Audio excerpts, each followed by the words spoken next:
नमस्कार दोस्तों। आज हम देखेंगे मार्च 2021 का जो जीएसटी रिटर्न है उसका क्या इंपॉर्टेंस है और कौन से ऐसे 10 पॉइंट है जो हमको ध्यान में रखना है। और ये बहुत इंपॉर्टेंट डिस्कशन हम करने वाले हैं क्योंकि मार्च 2021 के जो अभी रिटर्न्स है उसकी भरने की ड्यू डेट आ गई है। तो हमको ध्यान में रखना है कि जो 20 अप्रैल के पहले या 22 अप्रैल के पहले 3B फाइल करने हैं, फिर उसके अंदर क्या ध्यान रखें, फिर क्या हमको फाइनेंशियल ईयर 2021 के पूरे जो रिकंसिलेशंस है वो अब क्यों करने चाहिए, और सारे जो मिस्टेक्स है परचेजेस और सेल्स के जो फाइनेंशियल ईयर 2021 के है वो मार्च के महीने में करने से क्या फायदा होगा। तो जरूर हमको इससे बेनिफिट होगा ऐसी एक्सरसाइज करने से। तो पहला प्रश्न अपना ये है कि कौन सी ऐसी 10 चीजें हैं जो टैक्स पेयर ने ध्यान में रखनी चाहिए। सबसे पहली बात कि जो भी रिटर्न्स है 3B जीएसटी के, ये 20 अप्रैल या 22 अप्रैल के पहले टाइमली भर दे, जिससे लेट फीस, इंटरेस्ट और पेनल्टीज अवॉइड हो सकती है। फिर दूसरी सबसे बड़ी बात है आईटीसी की। जो जीएसटीआर 2A है वो साल भर का डाउनलोड कर ले, अप्रैल से लेके मार्च का 2021 तक का, फिर अपने 3B से चेक कर ले। जो भी डिफरेंस आ रहा है आईटीसी क्लेम करने का वो अपने मार्च के रिटर्न के अंदर ही ले ले।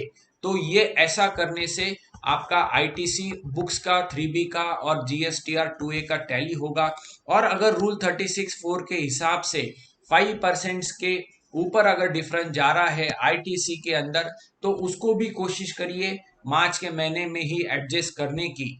और फिर जो रूल 42 है, रूल 43 है कैपिटल गुड्स के आईटीसी का रिवर्सल का, या कोई क्लेम छूट रहा है क्योंकि टैक्सेबल और एग्जाम सेल्स का टर्नओवर हमारा चेंज हो रहा है मंथली बेसिस पे, तो क्यूमुलेटिव बेसिस पे इसका कैलकुलेशन कर ले और कोशिश करिए कि मार्च के महीने के रिटर्न के अंदर ही इसको एडजस्ट करें।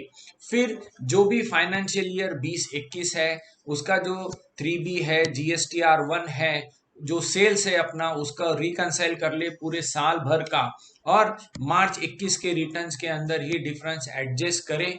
ये कोशिश हमने करनी चाहिए। थोड़ा मुश्किल काम है पर जरूर करना चाहिए। क्यों करना चाहिए वो मैं आगे बताऊंगा।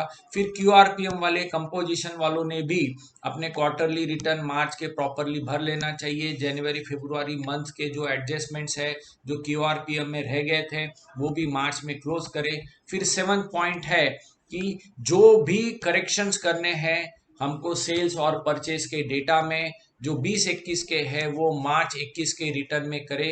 यही बेस्ट ऑप्शन है। क्यों ये बेस्ट ऑप्शन है? क्योंकि आगे जीएसटी और इनकम टैक्स के जो रिकंसिलेशंस है उसमें क्या प्रॉब्लम आ सकते हैं वो हम डिस्कस करेंगे।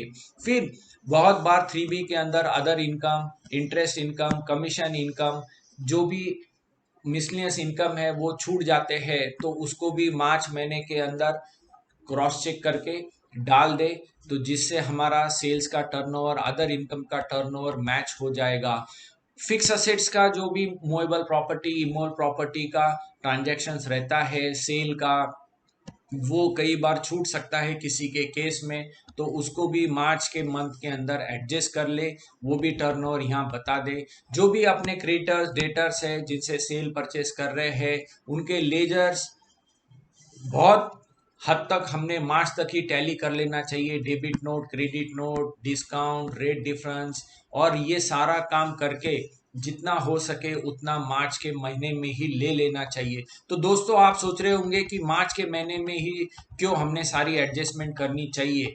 क्योंकि ये जो फाइनेंशियल ईयर 2021 है इसका जो भी जीएसटी का डेटा फाइनल होगा इसको हमको आगे सितंबर 2021 तक सेक्शन 16 सबसेक्शन 4 के हिसाब से हम इसको आगे एडजस्ट कर सकते हैं। सेल परचेस को जीएसटीआर 9 के अंदर टेबल नंबर 10, 11, 12 में हम बता सकते हैं, 13 में भी।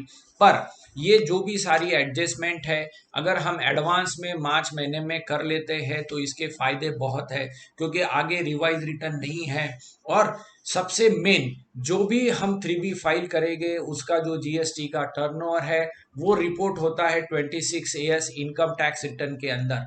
और फिर बाद में हमको अगर इसमें डिफरेंस आया तो इंक्वायरीज फेस हो सकती है कि 26 AS का टर्नओवर और इनकम टैक्स का टर्नओवर जो 3B का है, इनकम टैक्स का टर्नओवर है, वो क्यों नहीं मैच हो रहा है। और कई बार फाइनेंशियल ईयर एंड होने के बाद में अगर पिछले साल का कोई एडजस्टमेंट हमें मिलता है तो हम DRC 03 भरते हैं। अब ये जो DRC 03 है, डिफरेंशियल टैक्स और ITC रिवर्सल के लिए भी हम कई बार भरते हैं। कोई टर्नओवर छूट गया है तो पैसा भर देते हैं, पर वो रिफ्लेक्ट नहीं होता 3B में और 26 AS में। और फिर जो करंट ईयर के एडजस्टमेंट है वो नेक्स्ट ईयर में आ जाते हैं। 2 साल हमारे डिस्टर्ब हो जाते हैं और ये आगे रिकंसिलेशंस में तकलीफ देंगे। तो दोस्तों ये ध्यान रखें कि भले ही जीएसटी के अंदर सितंबर तक का टाइम दिया है, पर मार्च के रिटर्न के अंदर जितना मैक्सिमम हो सके उतने एडजस्टमेंट रिकंसिलेशन कर ले, तो आगे चल के इनकम टैक्स का टर्नओवर और जीएसटी का टर्नओवर 3B के हिसाब से टैली होगा और बहुत कम दिक्कतें इसके वजह से आएगी। तो ये था अपना डिस्कशन मार्च के रिटर्न के अंदर क्यों हमने सारी एडजस्टमेंट करने की कोशिश करनी चाहिए। Thank you.